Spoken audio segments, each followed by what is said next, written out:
living life, every day, late at night, not okay. All I want, and I pray, all I need are some better.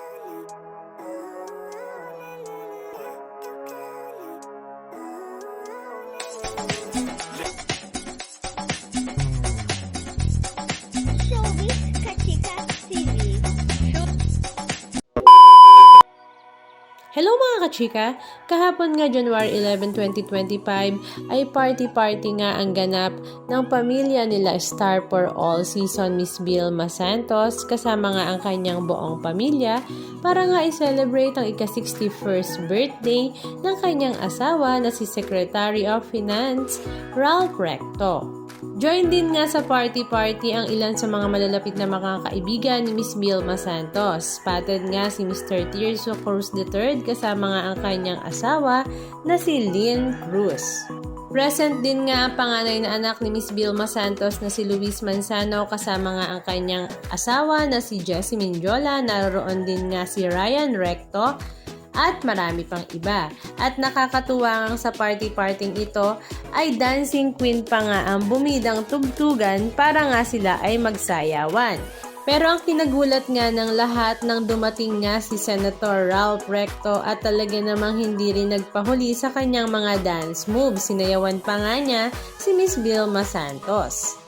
At marami nga sa mga netizens ang napansin na mukhang nahihiya nga raw makipagsayawan si Jessie Minjola. Pero nang hinila na nga ito ay hindi nga rin umurong na makipag-party-party. Ito nga ay ginanap sa Alpaland, Baguio City at talaga namang napakasaya nga ng kanilang birthday celebration.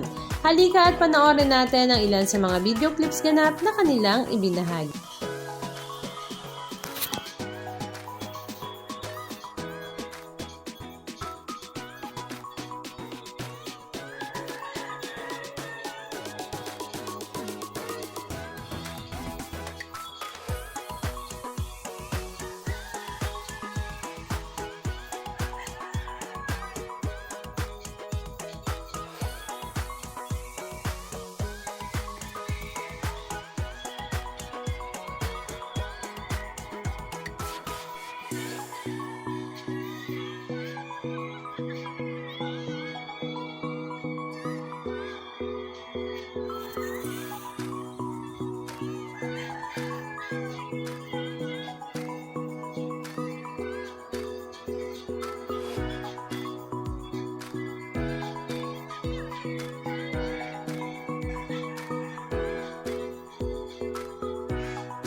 Anong masasabi nyo mga kachika? Just comment down below. And please don't forget to subscribe. Thank you!